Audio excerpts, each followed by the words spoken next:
Hello and welcome. I'm Zeba from Kindergarten Cafe, and today let's talk about classroom jobs. There is so much to consider when thinking about classroom jobs and how you want to have classroom jobs in your classroom. Let's dive in. There are three questions that I want you to consider today. The first question is, how many students do you have in your classroom? Because if you want every student to have a job, that might be a lot to have every single student have a different job.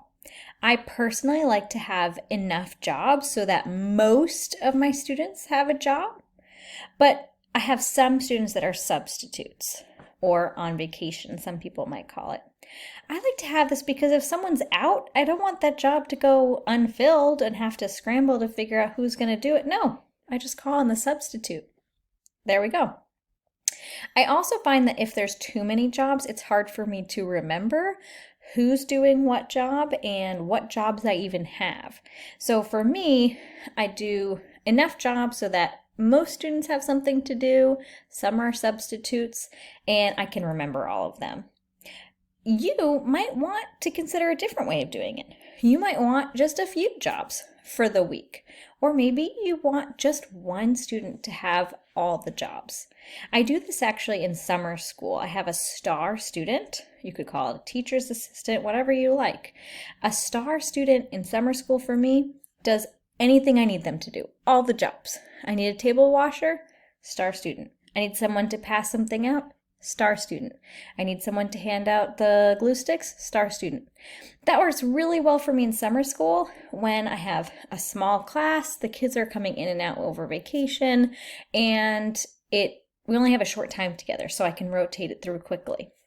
But at school, like I said, during the school year, I like to have enough jobs so that most of the class is doing a job and a different job. But you have to do what works best for you as a teacher. I always say try it out. Just try it out. Try it out one way. If you don't like it, you're not stuck with it for the rest of the year. You can change it. You just have to talk it through with the kids and you can say, hey, I reflected on this and I'm thinking this might not be the best system for us. I'm having a hard time remembering all the jobs. You're getting frustrated that I'm not calling on you to do your job. Let's change this up. Let's have one student be the star student for the day and they're going to do all the jobs, and then the next day we'll have someone else. You can change it up and just talk about it with them, and then if that doesn't work, you try it out a different way. It's all about trying to see what system works best for you. So I kind of already talked about question number 2 is how many jobs do I want to have, right? And question 3 is related. How often do I want to change the jobs? If I have one student doing a job, I need to change that every day. If I have most students doing a job, I change that once a week. And it's not really stuck in stone, right? So if it's a short week, I'll say, hey, we're going to have the same jobs as last week, or if I'm out on Monday, then we just change jobs Tuesday. It's not a big deal, right? So, but changing it every week gives everyone a chance for something new, but it also makes it long enough that they pick up exactly what the expectations are. They remember what to do. They remember how to do it. So that's why I like once a week personally. And there's enough time in the school year for everyone to do the job at least twice, depending on how many students you have, if not more, right? So let's talk about some job examples. There are many different jobs that you could have for your classroom, and you have to just think about what needs you have and what works best for your classroom and the systems and routines already in place. You might want to consider jobs that help teach responsibility. So for me in my class, I do use the librarian to help bring down the library books every week, but you also could have the librarian be in charge of tidying up the library at the end of the day and checking over the books. I do want to caution you and say that if the library is really messy over and over and over again, that's a message for you to stop the class and go over expectations again for the library, because it shouldn't be the responsibility of one person to always clean it up. They should be maintaining it as you go along. Attendance manager helps me keep track of attendance and helps make sure that everyone's done the lunch count. Pet helper and gardener, if you have plants or pets, have students help with taking care of them. Depends on the age group, depends on the pet, but I think that that could be a good way to help teach responsibility. You also might want to consider jobs that help teach independence. So these are jobs that you can put on the students to help instead of having the students come to you and ask for help. So for example, if a student needs help with their backpack, zipping it up, packing it up at the end of the day, oh, go see the backpack helper. If there's a big mess, oh, cleanup helper, we need you over here. The only one of these jobs that I use personally in my classroom is the lunch helper, because they bring down the lunch cart to the cafeteria with all of the lunch boxes. The snack helper is a great idea because if kids need help opening things, you could have a go-to person to be the snack helper. Personally, I like to have snack scissors because that saves a lot of problems, and the kids know to ask 3 before me when opening tricky bottles and really anything. They know ask 3 before me. The other jobs you might want to consider are class jobs for the class community. So jobs that would help maintain the classroom, take care of it, things like that.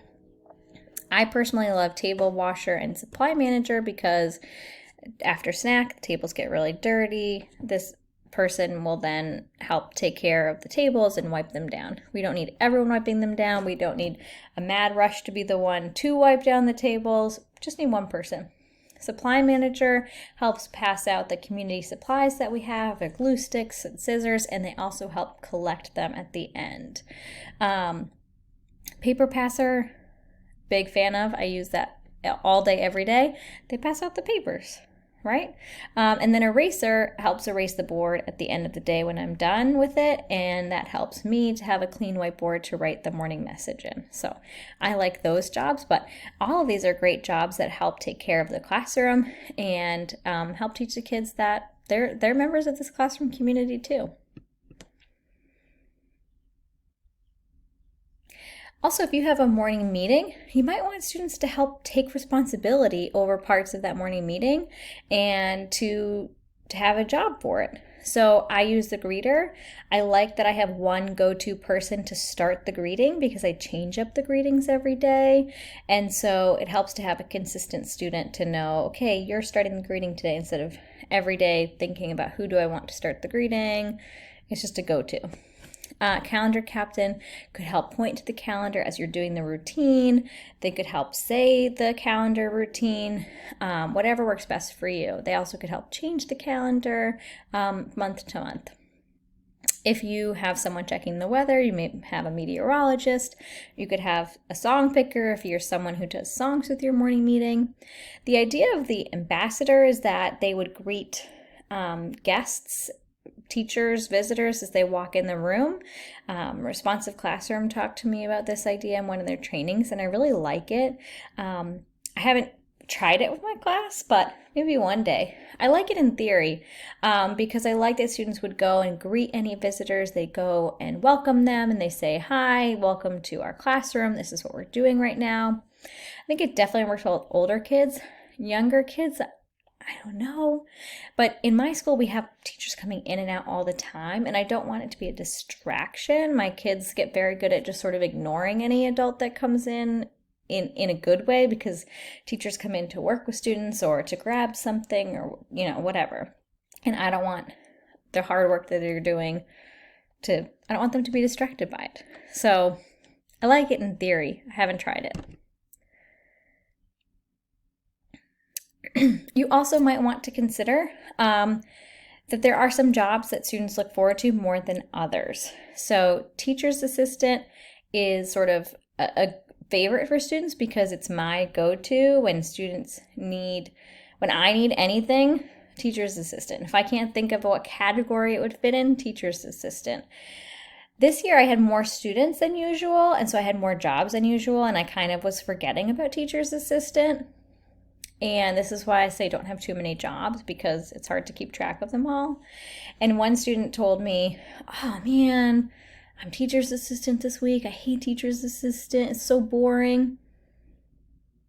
wasn't boring after that. I made sure he had plenty to do all week, and it became quite fun and funny for everyone. But teacher's assistant is normally a favorite for students.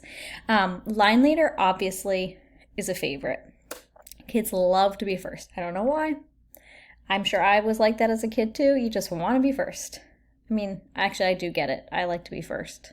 I like to be first in line for things. I get that.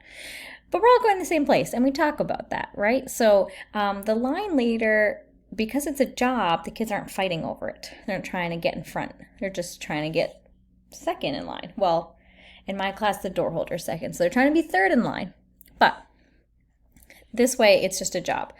A little tip for you that I do in my classroom is I have students not do jobs during specials. So like art, PE, whatever. It can become a little chaotic if the teacher says to line up a certain way and then the kids are saying, but I'm the line leader and I'm the door holder. And I tell them different teachers have different ways of doing things. And so we're not doing jobs as specials. You'll listen to how they want to line you up. So it works for me in my class. Now, caboose. You wouldn't think that this would be something that students would look forward to, but it is. So for caboose, the student that's the caboose is actually the one in charge of telling us when the line is ready to go. So I have them stand at the back of the line and give me a thumbs up when the line is quiet and everyone's arms are by their side, thumbs to the side if we have a few students that need to look forward, whatever. Thumbs down if, we are all talking or whatever it is. So I have them, give them the power to tell us when we're ready as a class to go. So everyone looks forward to that. So as you can see, there's a lot to consider when it comes to classroom jobs, but I suggest that you try it out. Try different jobs out, try different routines out, try having a lot of jobs, try having a few jobs, and see what works best for you. But the idea behind classroom jobs is that they help teach independence and responsibility. They help students feel like a member of the classroom community and that they're taking care of the classroom. And it helps you out. It helps you out with all the different things that you're doing during the day. So with that in mind, be purposeful about which jobs you choose that help you best in your classroom and with your routines. And let me know in the comments any questions you have about classroom jobs or any thoughts that you have or things you've tried that work well for you.